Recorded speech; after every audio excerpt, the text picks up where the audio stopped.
First, a special shout out to my friend Jenny, whose birthday is today. Happy birthday, Jenny.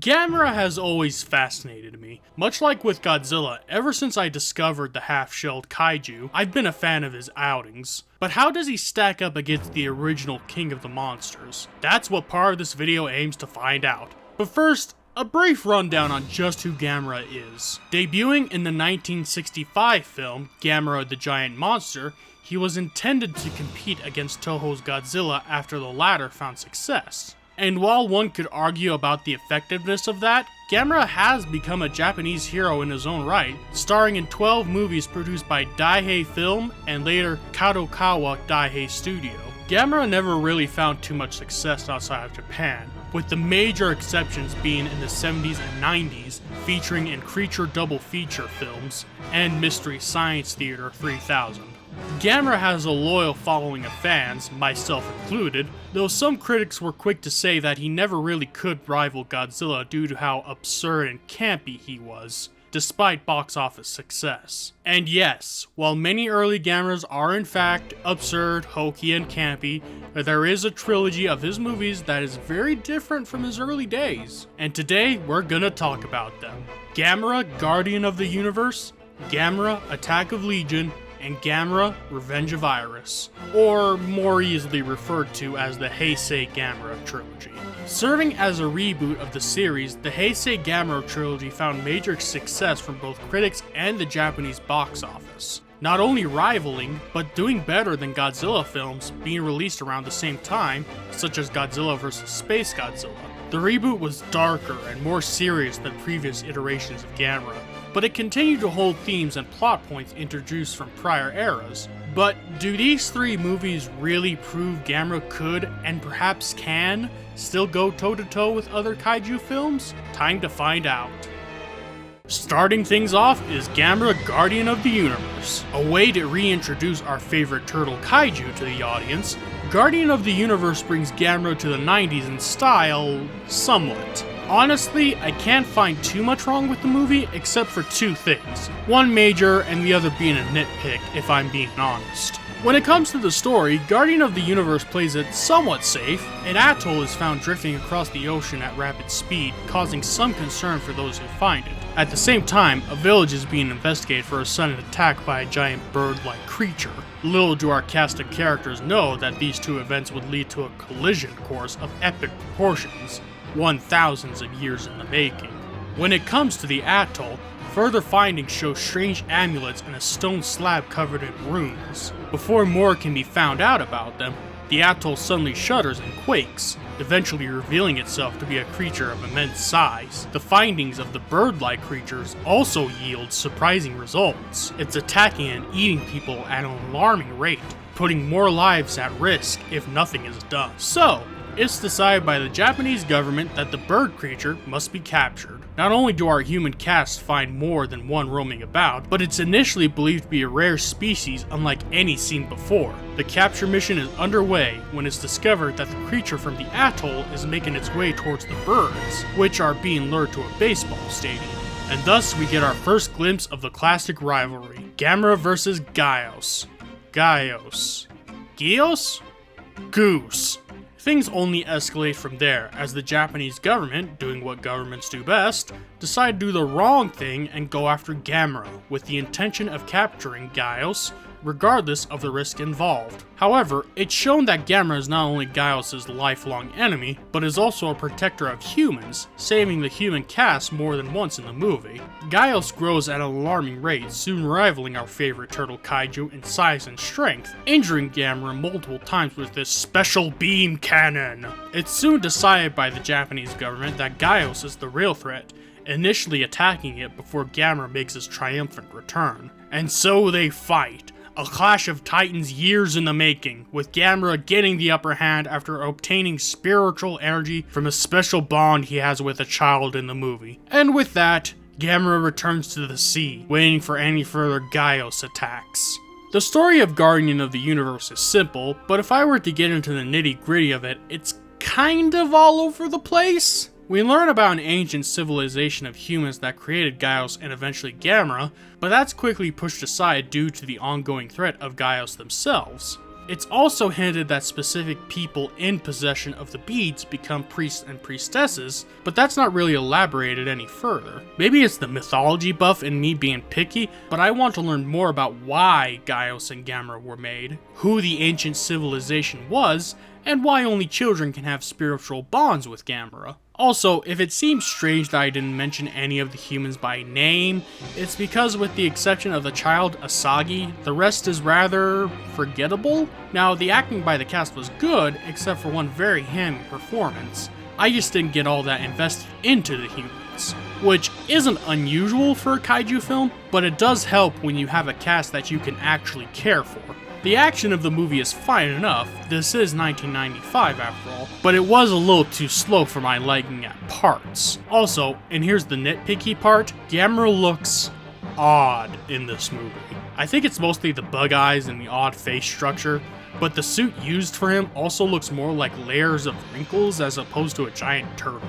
Guardian of the Universe is an odd little film in my opinion. It starts off the trilogy with a big enough bang to prove that Gamera should belong in the mainstream, but there are a few things, such as a flimsy-ish story and questionable monster designs, Gamera's in particular, that somewhat hold it down from being among the best and is the weakest of the trilogy. However, a majority of performances and the ideas introduced is enough to keep it more than afloat, especially as we head into the next movie.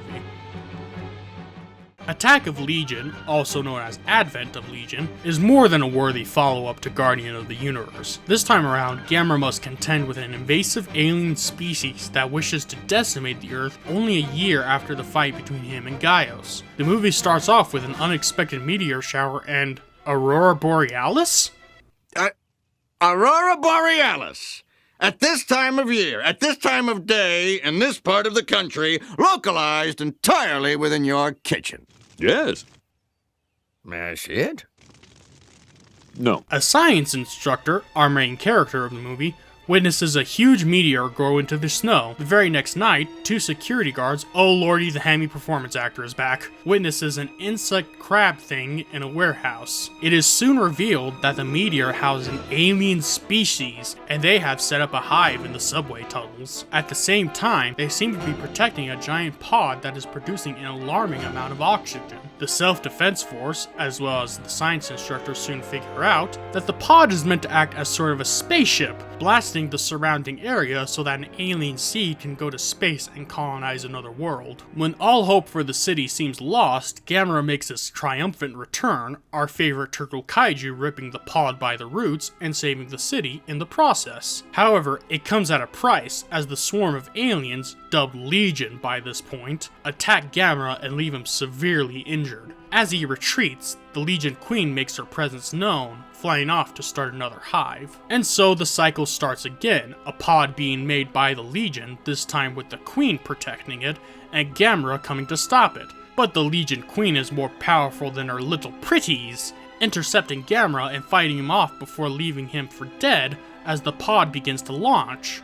Gamera seemingly sacrifices himself to stop the pod from launching, which causes Legion to go off and build another hive. At this point in the movie, Asagi returns and wonders how, or rather if, she can help Gamera return in some way.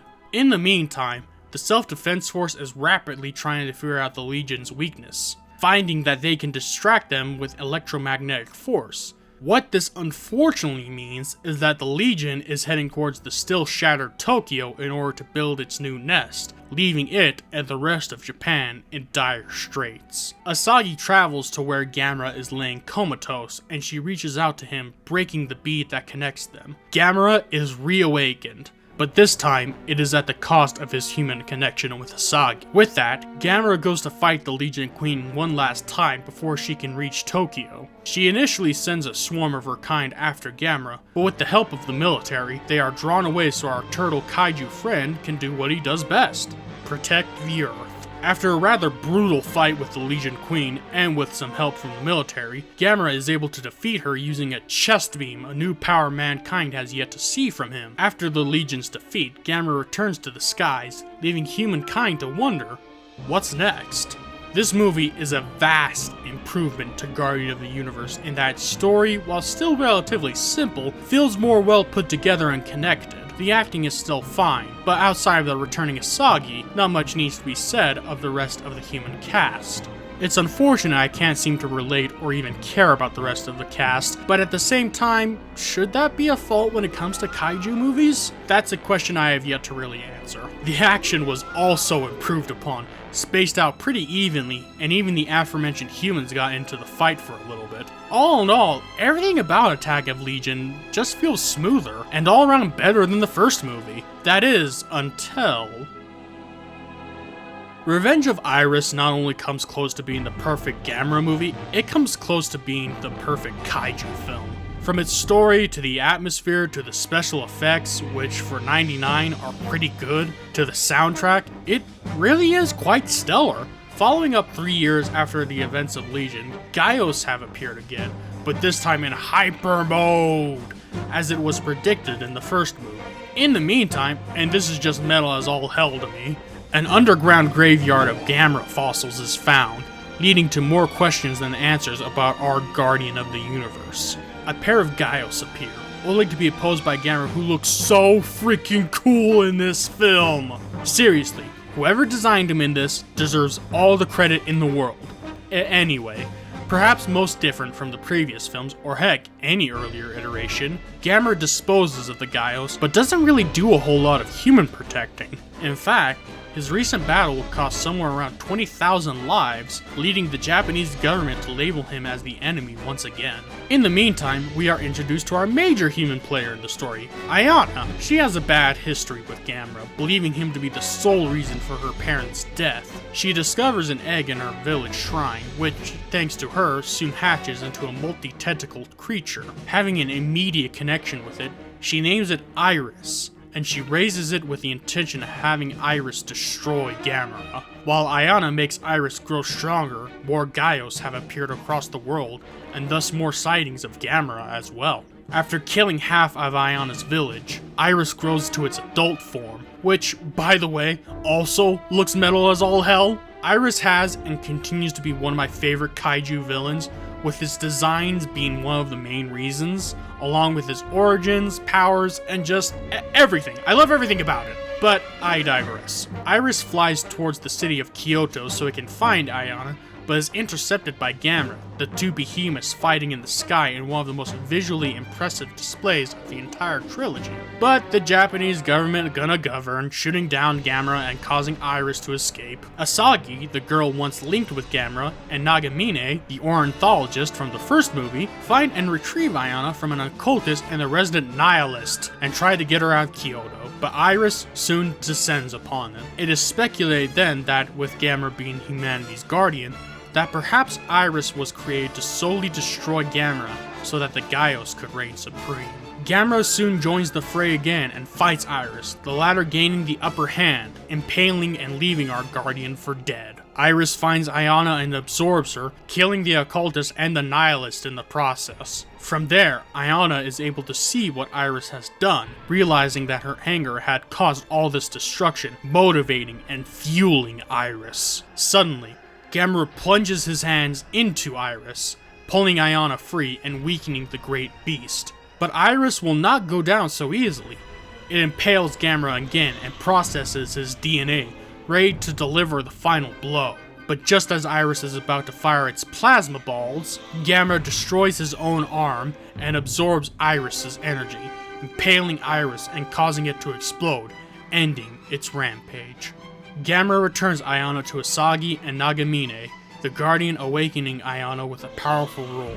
As she wonders why he would save her, Gamera leaves.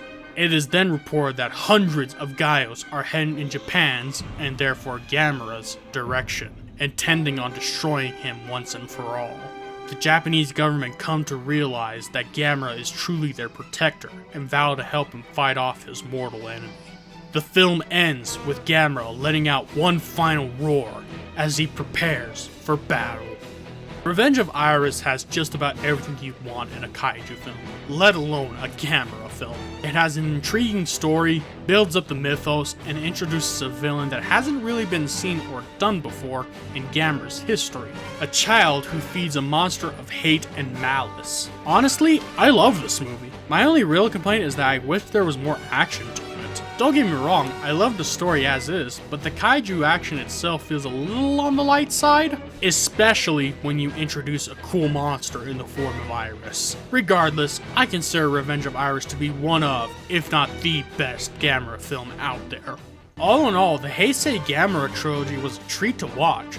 It had great stories, mythos that's bursting at the seams, and action that would rival Godzilla's best outings. Sure, the trilogy has its issues, but they were improved upon with each entry. And while I did think Guardian of the Universe was the weakest out of the three, Legion and Revenge of Iris more than make up for its shortcomings, bringing close to one of the best eras in Gamera's history. It is unfortunate that, with the exception of 2006 Gamera the Brave and a proof of concept for the Guardian, there really hasn't been a whole lot of love for Gamera, which is a damn shame, because if the proof of concept and the Heisei trilogy is anything to go by, Gamera more than earns his spot in kaiju history. I'm Titan Vice-Script, and this has been my review of the Heisei Gamera trilogy. Until next time, my fellow kaiju fans, stay golden.